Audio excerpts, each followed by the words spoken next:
In today's video, I want to show you how you can add borders to a table or how you can remove them in Google Docs.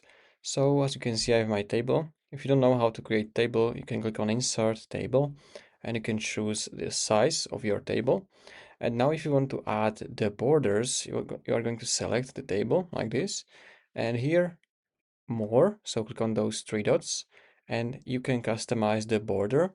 So you already have like border, but you want to make this like maybe thicker, so you can change it over here.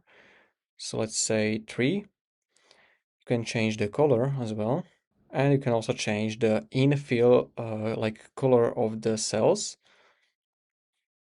So this is how you can add the border. Now if you would like to remove this border, what you can do, you can either change border color to white, so you are not going to like see the border, or you can click on this border width and you can change this to 0, and you can see that we don't have actually like the borders. So this is how you can add borders in your table or how you can remove them. So if you found this video helpful, consider subscribing for more tutorials like this one.